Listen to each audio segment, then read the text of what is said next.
Motivational physics के आज इस क्लास में सभी व्यूअर्स का स्वागत है। आज हम लोग रिफ्लेक्शन ऑफ लाइट के सेकेंड पार्ट को पढ़ेंगे। देखेंगे पिछली क्लास में हम लोगों ने बहुत कुछ पढ़ा था, आज उसी को कंटिन्यू करेंगे। रिफ्लेक्शन ऑफ लाइट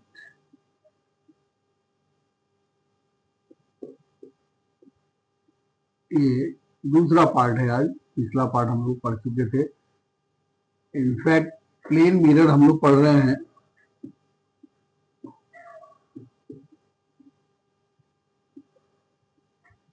आज हम लोग पढ़ेंगे कि प्लेन मिरर पर कोई रे ऑफ लाइट इंसिडेंट होता है तो कितने एंगल से वो डेविएट करता है, उस एंगल ऑफ डेविएशन को हम लोग कैसे मालूम करेंगे। Angle of deviation, angle of deviation by a plane mirror.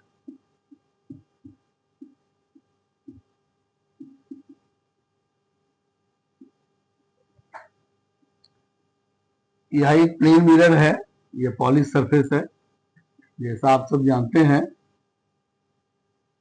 और यहां से एक रे ऑफ लाइट इंसिडेंट होती है। ये इसका नॉर्मल है और ये रिफ्लेक्टेड रे है। अगर ये एंगल आई है तो ये एंगल आर होगा, जो निश्चित रूप से आई के बराबर होगा। लॉज ऑफ रिफ्लेक्शन हम लोग को मालूम है। अगर ये मिरर नहीं होता तो रे ऑफ लाइट सीधे आगे बढ़ जाती, लेकिन मिरर के होने से ये रे ऑफ लाइट इस तरफ लौट गई। इसका मतलब है कि इस एंगल का डेविएशन हुआ, मतलब इतने एंगल से ये ray of light, reflected ray of light मुड़ गई। कितने एंगल से रिफ्लेक्टेड रे ऑफ लाइट मुड़ गई, तो इसी एंगल को हम लोग कहते हैं angle of deviation. Angle of deviation, जो हमारे रे ऑफ लाइट का डेविएशन हुआ, विचलन हुआ, वो इसी एंगल से दिखाएंगे हम लोग। और ये निश्चित रूप से यहाँ पर डेल्टा का वैल्यू क्या हो जाएगा, ये पूरा स्ट्रेट लाइन यानी पूरा एंगल 180 होगा। ये पूरा एंगल 180, और इसमें से हम इसको अगर सब्ट्रैक्ट करते हैं तो ये एंगल मेरा मिल जाएगा। और इस तरह इसको लिखेंगे हम लोग 180 डिग्री माइनस 2i, या इसको हम लिख सकते हैं pi minus 2i। This is the angle of deviation. लेकिन एंगल ऑफ डेविएशन में सेंस को भी बताना पड़ेगा कि उसका सेंस क्लॉकवाइज है या एंटी क्लॉकवाइज है। तो यहाँ पर हम लोग देखते हैं कि रे ऑफ लाइट इस तरफ से मुड़ी है। ये अगर मिरर नहीं होता तो सीधे चली जाती, मिरर होने की वजह से ऐसे मुड़ी है, और ये है एंटी क्लॉकवाइज, इसलिए यहाँ पर सेंस हो जाएगा एंटी क्लॉकवाइज। मतलब ये डेविएशन हुआ एंटी क्लॉकवाइज, ये सेंस हुआ, ये सेंस ऑफ डेविएशन हुआ, ये इसका सेंस हुआ कि यह anti clockwise deviation, anti clockwise रूप में डेविएट किया। एक एंगल और भी है, यहाँ पर हम देख सकते हैं कि ये इंसिडेंट रे का डायरेक्शन है, तो एक ये भी एंगल हुआ जो हम लोग कह सकते हैं कि यह भी तो डेविएशन हुआ, दूसरी तरफ डेविएशन हुआ। और इसको हम लिख सकते हैं, क्या लिखेंगे, यहां से पूरा हो गया 180 और इसमें 2i जोड़ देंगे तो डेल्टा इक्वल्स हम लिख सकते हैं 180 डिग्री अब प्लस 2 पाई, या इसको हम लिख सकते हैं pi plus 2i। This is 2i और ये लिख सकते हैं 2i, लेकिन ये होगा क्लॉकवाइज सेंस में। इसको क्या लिखेंगे, this is in clockwise sense. Clockwise sense में हुआ, यानी ये भी डेविएशन हुआ लेकिन क्लॉकवाइज प्लस होगा, ये 180 प्लस 2i, तो ये हुआ क्लॉकवाइज सेंस में और ये हुआ एंटी क्लॉकवाइज सेंस में। इस तरह से डेविएशन जब भी हम लिखेंगे तो उसमें सेंस को मेंशन करना जरूरी होगा कि ये एक सेंस में, ये क्लॉकवाइज सेंस में है या फिर ये एंटी क्लॉकवाइज सेंस में है, तभी उसका वैल्यू पूरा हो सकता है। अब हम लोग देखेंगे कि अगर दो इंक्लाइंड प्लेन मिरर्स है और उस पर रे ऑफ लाइट कोई इंसिडेंट हो रहा है, उसका 2 बार रिफ्लेक्शन हो रहा है, तो वैसी स्थिति में उसका नेट डेविएशन कितना होगा, दैट इज वेरी इंपॉर्टेंट, हम लोग उसको मालूम करेंगे। इसको नोट कर लीजिए। तो क्लॉकवाइज डेविएशन एक मिरर के एक रिफ्लेक्शन के लिए हुआ पाई प्लस 2 पाई, और क्लॉकवाइज एंटी क्लॉकवाइज डेविएशन एक रिफ्लेक्टेड लाइट के लिए, एक प्लेन मिरर के लिए, यानी एक रिफ्लेक्शन के लिए होगा pi minus 2i। This is anti clockwise. अब हम लोग दो रिफ्लेक्शंस की बात करेंगे तो उसमें क्या होगा, यानी delta equals net deviation, net deviation in the path of incident light for its two reflections by two inclined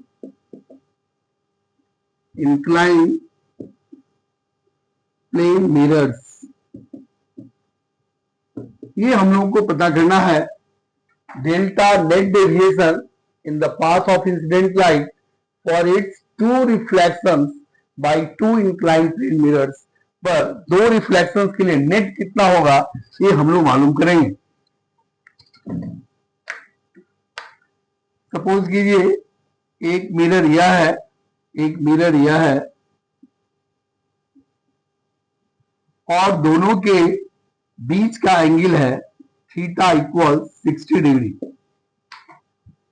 ये दोनों मिरर्स इंक्लाइंड है 60 डिग्री एंगल पर, और यहां से एक रे ऑफ लाइट इंसिडेंट होती है। सपोज कीजिए कि इसका एंगल ऑफ इंसिडेंस है 40 डिग्री, तो हम लोग जानते हैं कि एंगल ऑफ रिफ्लेक्शन भी उतने ही होगा और ये एंगल भी होगा 40 डिग्री। ये बीच वाला नॉर्मल है और ये अगर 40 है तो निश्चित रूप से ये एंगल जो होगा दैट विल बी 50 डिग्री। यानी ये रेस्ट एंगल जो होगा, यहां पर ये जो रेस्ट एंगल होगा ये आप बता सकते हैं कितना हुआ, दैट इज इक्वल टू, ये हुआ 1, ये तीनों मिलकर के 180 होगा, और ये दोनों हुआ कितना 110 हुआ, तो ये हो जाएगा 70 डिग्री। 70 डिग्री ये थर्ड एंगल हुआ, और यहां पर जब रे ऑफ लाइट ये इंसिडेंट होगी तो ये नॉर्मल हुआ, और यहां पर भी ये रिफ्लेक्ट करेगी। आप यहां देख रहे हैं कि अगर ये 70 है और ये नॉर्मल है इसका, तो निश्चित रूप से ये एंगल 20 डिग्री होगा, तो रेस्ट एंगल भी इसका 20 डिग्री होगा, और इस तरह से ये आगे बढ़ेगी। ये रे ऑफ लाइट ऐसे जाएगी, और हम देख रहे हैं कि इंसिडेंट लाइट इस तरह से जा रही है और रिफ्लेक्टेड लाइट ऐसे जा रही है। यहां पर हम देख रहे हैं कि यह जो ट्रायंगल बना, इसका नाम अगर ओ रख दे, इसका नाम ए, इसका नाम बी रख दे, तो वैसी स्थिति में हम लोग देख रहे हैं कि ये एंगल हो गया 80 और ये हो गया 20, 20, 40 यानी 120, यानी रेस्ट एंगल कितना हो जाएगा, that will be 60 degree, that will be 60 degree. ये एंगल, ये इसका डायरेक्शन नहीं होगा, डायरेक्शन इसका ये होगा, इसका इंसिडेंट रे का डायरेक्शन ये है, तो ये 40 यानी 80, 20, 120 यानी 60। तो अब कौन सा एंगल होगा, हम लोग ये एंगल ऑफ डेविएशन कहेंगे या फिर ये एंगल ऑफ डेविएशन करेंगे, इसको आपको जानना होगा। इसके लिए थोड़ा सा अलग से आपको बता रहे हैं, वेक्टर में आप पढ़ चुके हैं, इसको हिंट्स के रूप में देखिए, दोनों एंगल में कौन सा एंगल हम लोग एंगल ऑफ डेविएशन के रूप में मानेंगे। तो हम लोग पढ़ चुके हैं वेक्टर में कि अगर इस तरह से वेक्टर का नोटेशन हो तो इसको हम लोग हेड कहते हैं और इसको हम लोग टेल कहते हैं। यहां से स्टार्ट होता है, यहां खत्म होता है। अब जब एंगल की बात होगी तो याद रखिएगा कि जहां पर दो वेक्टर्स या दो डायरेक्शन वाले लाइन अगर मिलते हैं, जिस बिंदु पर अगर दोनों का टेल मिल रहा हो तो ये एंगल आपका बिल्कुल सही है, इन दोनों के बीच का एंगल होगा। अगर मान लेते हैं कि दोनों वेक्टर्स के हेड मिल रहे हैं, अगर यहां पर हेड मिल रहा हो तो भी ये एंगल थीटा इन दोनों के बीच का बिल्कुल सही है। लेकिन अगर स्थिति ये आ जाए कि ये वेक्टर ऐसे हो, ये और दूसरा ऐसे हो, अगर इस तरह से मिल रहा हो, तब ये एंगल नहीं होगा, बल्कि इसको आगे एक्सटेंड कीजिए तो ये एंगल होगा, और ये एंगल हो जाएगा पाई माइनस, अगर ये थीटा है तो थीटा हमको पाई में से घटाना पड़ेगा। तो कहने का मतलब है कि टेल और हेड अगर मिल रहा हो तो उस एंगल को नहीं, यहां पर ओ पॉइंट पर देखिए, इसका हेड मिल रहा है और इसका टेल मिल रहा है, इसलिए ये एंगल नहीं होगा, जब भी होगा तो ये नीचे वाला, क्योंकि इसका भी यहाँ पर टेल मिल रहा है और इसका भी टेल मिल रहा है, और ये डेल्टा होगा और ये डेल्टा हो जाएगा 120 डिग्री, क्योंकि पूरा स्ट्रेट एंगल ये क्या है, दैट इज 180 में से 60 घटाएंगे तो 120। फिर से इसको देखिए, ये वेक्टर में पढ़ चुके हैं किस तरह से अगर डायरेक्शन से हम लोग दिखाते हैं वेक्टर साइन को, वेक्टर को, तो ये हेड होता है एरो साइन वाला और ये टेल होता है। अब एंगल्स को पढ़ने के लिए आप याद रखिए, बिल्कुल बहुत इंपॉर्टेंट चीज है, वेक्टर में यूज करेंगे, इसका हर जगह यूज होता है कि अगर दोनों वेक्टर्स के यानी दोनों डायरेक्शन वाले लाइन के अगर टेल पॉइंट एक बिंदु पर मिल रहा हो, तब दोनों के बीच का जो भी एंगल होगा उन दोनों लाइंस के बीच का एंगल होगा। अगर दोनों का हेड मिल रहा हो तो भी ये सही है, लेकिन अगर एक का हेड और दूसरे का टेल मिल रहा हो तो 180 में से उसको घटाना पड़ेगा, तभी जाकर के वो सही होगा। तो यहाँ पर देख रहे हैं कि इंसिडेंट रे का यहाँ पर हेड मिल रहा है और रिफ्लेक्टेड रे का यहाँ पर टेल मिल रहा है, तो दोनों के बीच का एंगल में से ये घटाना पड़ेगा। तो ये 60 है तो ये भी 60 है, तो 180 में से 60 घटाएंगे तो कितना हो जाएगा 120।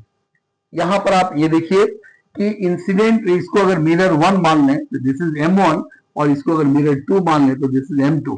हम लोग का जो इंसिडेंट रे है वो मिरर 1 पर है, तो आपको जो डेविएशन लिखना पड़ेगा वो 1 से 2 की तरफ जाएगा, मतलब ये एंटी क्लॉकवाइज। तो डेल्टा बराबर 120 हुआ, लेकिन ये क्या हुआ, this is anti clockwise, in anti clockwise sense, in anti clockwise sense. फिर देखिए, ये एंगल पढ़ना तो समझ गए कि दोनों का या तो हेड मिलना चाहिए, दोनों का टेल मिलना चाहिए। अगर एक का हेड एक का टेल मिले तो वहां पर हम 180 में से उस एंगल को घटा लेते हैं, और घटाने पर जो मिलता है तो होगा। अब है कि एंटी क्लॉकवाइज है या क्लॉकवाइज डेविएशन का सेंस है, तो हम लोग का रे ऑफ लाइट मिरर 1 पर है, और मिरर 1 हम यहाँ पर इसको M1 माने हैं और ये M2 है, तो 1 से 2 की तरफ जाएंगे तो ये एंटी क्लॉकवाइज जा रहे हैं, इसलिए यहाँ पर लिखा हुआ है डेल्टा बराबर 120 इन एंटी क्लॉकवाइज डायरेक्शन। अगर यही इंसिडेंट रे यहाँ पर होता और यही डेविएशन अगर मिलता तो उसको लिखते हम लोग क्लॉकवाइज, क्योंकि तब M1 यहाँ पर हो जाता, M2 यहाँ पर, और ऐसे। मतलब कि ये क्लॉकवाइज और एंटी क्लॉकवाइज का जो सेंस है वो हम लोग लेंगे कि किस मिरर पर इंसिडेंट हुआ है, और उस मिरर से दूसरे मिरर की तरफ जाएंगे। अगर एंटी क्लॉकवाइज जा रहे हैं तो एंटी क्लॉकवाइज, क्लॉकवाइज जा रहे हैं तो क्लॉकवाइज, इस तरह से इसको लिखा जा सकता है। तो ये तो क्लियर हुआ। अब इसका एक दूसरा भी एग्जाम्पल देखें, बिल्कुल समझ में आ गया होगा। पहले तो एंगल पढ़ने की बात है कि दोनों का हेड या दोनों का टेल मिलना चाहिए। अगर एक का हेड दूसरे का टेल मिल रहा है तो वैसी स्थिति में 180 में से उसको घटा लेंगे, छोटे एंगल को घटा लेंगे, घटाने पर जो मिलेगा सो। अब एंटी क्लॉकवाइज और क्लॉकवाइज का जो सेंस है वो डिपेंड करता है कि 1 मिरर पर इंसिडेंट लाइट हुआ या 2 मिरर पर इंसिडेंट लाइट हुआ, उस पर डिपेंड करता है। अब मान लेते हैं एक दूसरा एग्जाम्पल, ये रे ऑफ, ये दोनों मिरर्स है। इस बार भी सपोज कीजिए कि दोनों के बीच का एंगल जो है वो भी फिर 60 डिग्री है, पहले भी 60 लिए थे, 60। यहां पर रे ऑफ लाइट इंसिडेंट हुआ, सपोज कीजिए कि यह 30 डिग्री के एंगल पर इंसिडेंट हुआ, तो निश्चित रूप से जो इसका रिफ्लेक्शन होगा, आपको मालूम है कि यह भी हो जाएगा 30 डिग्री, और ये नॉर्मल है इसका, ये 30 है तो रेस्ट एंगल कितना होगा 60 डिग्री, तभी ना 90 होगा ये, क्योंकि नॉर्मल है इसका। तो 30 प्लस 60 यानी 90। अब ये भी 60 ये भी 60 है तो डेफिनेटली ये भी 60 होगा, क्योंकि हम लोग को मालूम है कि ट्रायंगल के तीनों एंगल्स का सम 180 डिग्री होता है। तो ये 60 है, ये 60 तो ये भी 60 हो जाएगा, और ये भी चूंकि नॉर्मल है इसलिए यहाँ पर ये एंगल हम लिखेंगे 30, और यहाँ से ये रे ऑफ लाइट 30 के एंगल पर ही रिफ्लेक्ट करेगी, ये भी हो जाएगा 30 डिग्री। और इंसिडेंट रे यहाँ से आ रही है, ऐसे देख रहे हैं हम लोग, ये इंसिडेंट रे का डायरेक्शन है और ये रिफ्लेक्टेड का डायरेक्शन है, तो दोनों के ये 60 ये 60 तो डेफिनेटली ये भी 60 होगा और ये भी 60 हो जाएगा। लेकिन यहाँ पर हम देख रहे हैं कि एक का टेल दूसरे का हेड मिल रहा है, इसलिए ये एंगल नहीं होगा बल्कि ये एंगल होगा, और ये एंगल डेल्टा बराबर लिखेंगे 120 डिग्री। और फिर हम देख रहे हैं क्योंकि यह मिरर M1 है और मिरर M2 है, इंसिडेंट रे M1 पर है तो M1 से M2 की तरफ लाइट जा रही है, इसलिए हम लोग कहेंगे कि यह एंटी क्लॉकवाइज सेंस में है, इन एंटी क्लॉकवाइज सेंस, यानी डेविएशन हुआ लेकिन इन एंटी क्लॉक वाइज सेंस। तो बिल्कुल समझ में आ गया होगा तो उसी एग्जाम्पल में। लेकिन यहां पर एक और भी इंपॉर्टेंट चीज हम लोग समझे, पहले भी दो मिरर्स के बीच का एंगल था 60, इस बार भी दोनों मिरर्स के बीच का एंगल हम लोगों ने लिया 60, लेकिन पहले वाले में इंसिडेंट एंगल ऑफ इंसिडेंस जो था वो 40 डिग्री था, और इस वाले में एंगल ऑफ इंसिडेंस जो है वो 30 डिग्री है। लेकिन फिर भी डेल्टा का वैल्यू कितना आया, 120 degree. That is just double the angle between two plane mirrors. इसका मतलब है कि दो रिफ्लेक्शंस दो मिरर्स के द्वारा जब होता है तो उसका जो नेट डेविएशन होगा वो एंगल ऑफ इंसिडेंस पर डिपेंड नहीं करता है। मतलब नेट डेल्टा डज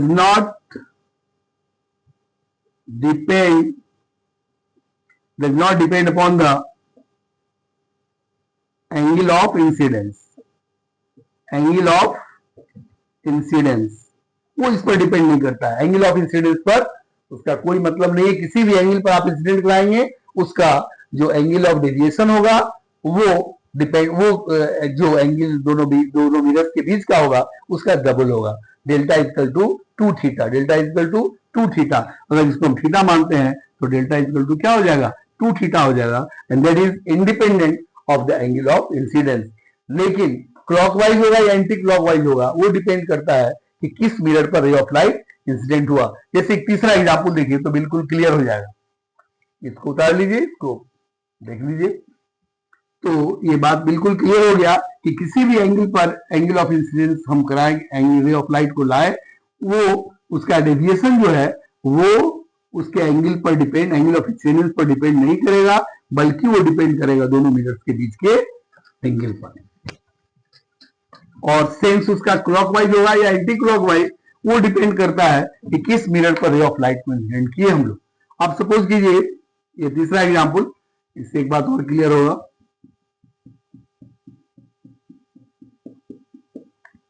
फिर 60 डिग्री मान लेते हैं हम लोग, और सपोज कीजिए ये नॉर्मल है इस प्लेन का, और यहां से एक रे ऑफ लाइट, अब ये हो गया पहला मिरर और ये हो गया दूसरा मिरर, मतलब कि जिस पर लाइट इंसिडेंट होती है उसको फर्स्ट मिरर कहते हैं हम लोग। ये फर्स्ट मिरर है और सपोज कीजिए कि 20 डिग्री के एंगल पर रे ऑफ लाइट यहां पर इंसिडेंट हुआ, तो निश्चित रूप से 20 के एंगल पर ही रिफ्लेक्ट करेगा। ये भी होगा इसका 20 डिग्री, और ये चूंकि नॉर्मल है इससे रेस्ट एंगल कितना हो जाएगा, दिस इज 70 डिग्री, और 70 और ये हो गया 60। तो यहां पर भी फिर नॉर्मल लेंगे हम लोग, और फिर यहां से रे ऑफ लाइट एक रिफ्लेक्ट करेगा, और रे ऑफ लाइट ये रिफ्लेक्ट करके ऐसे गया और ये इंसिडेंट होकर के ऐसे आया, फिर यहां पर कुछ एंगल बनेगा, ये रिफ्लेक्टेड हो रहा है। अब कितना एंगल होगा, इसको यहां से मिलाएंगे, ये 60 और 70 कितना हो गया 130, तो 130 हुआ। इसका मतलब हुआ कि रेस्ट एंगल होगा 50 डिग्री, क्योंकि तीनों का सम जो है that is equal to 180 degree. अगर ये 50 है तो ये आपका 40 डिग्री हो जाएगा, क्योंकि नॉर्मल जो है, नॉर्मल कितना बनाएगा 50 प्लस 40 तब 90 होगा, तो ये 40 होगा, तो रेस्ट एंगल ये भी कितना हो जाएगा 40 डिग्री हो जाएगा। अब देखिए ये 80 ये 120 हुआ, इसका मतलब हुआ कि ये एंगल 60 होगा, और ये भी एंगल आपका 60 हो जाएगा। और फिर यहाँ पर इसका देखिए, इसका यहाँ पर टेल मिल रहा है, इसका हेड मिल रहा है, वैसी स्थिति में ये उल्टा बना दिया ना, ये रे ऑफ लाइट ऐसे आ रही है, ये इंसिडेंट रे है, वो इंसिडेंट रे ही होता, इंसिडेंट रे है, ये रिफ्लेक्टेड रे है, तो ये रे ऑफ लाइट ऐसे आ रही है, और ये रे ऑफ लाइट ऐसे जा रही है, रिफ्लेक्ट किया, सही बनाए थे, ये रिफ्लेक्ट किया ऐसे हुआ। तो आप फिर यहाँ पर देख रहे हैं कि ये एंगल जो है वो 60 डिग्री तो होगा, लेकिन यहाँ पर इसका हेड इसका टेल मिल रहा है, इसलिए ये रेस्ट एंगल ये हो जाएगा, और ये हो जाएगा आपका 120 डिग्री। डेल्टा इक्वल टू लिखेंगे फिर 120 डिग्री, तो 60 है तो 120 तो आएगा ही, क्योंकि एंगल ऑफ इंसिडेंस पर डिपेंड नहीं करता है। लेकिन इस बार आपको M1 यहाँ पर है, M2 यहाँ पर है, और रे ऑफ लाइट ऐसे आया, ऐसे इसका डेविएशन हुआ, इसलिए क्लॉकवाइज हुआ, इसलिए लिखेंगे 120 degree in clock wise deviation, in clockwise sense. In clockwise sense. तो ये जरूरी है कि जिस मिरर पर रे ऑफ लाइट इंसिडेंट होता है उस मिरर से लेकर के हम दूसरे मिरर तक अपने देखेंगे डायरेक्शन को, सेंस को। अगर वो क्लॉकवाइज है तो क्लॉकवाइज लिखेंगे, अगर यहाँ पर इंसिडेंट होता है तो ऐसे लिखते हैं, हम एंटी क्लॉकवाइज लिखते हैं। और एंगल मेजर करने का तरीका आप समझ चुके हैं कि वो कितना होगा। अब इसी पर एक एग्जाम्पल यहाँ पर देखिए, अगर आपको ऐसे कहा जाता कि दो मिरर्स है,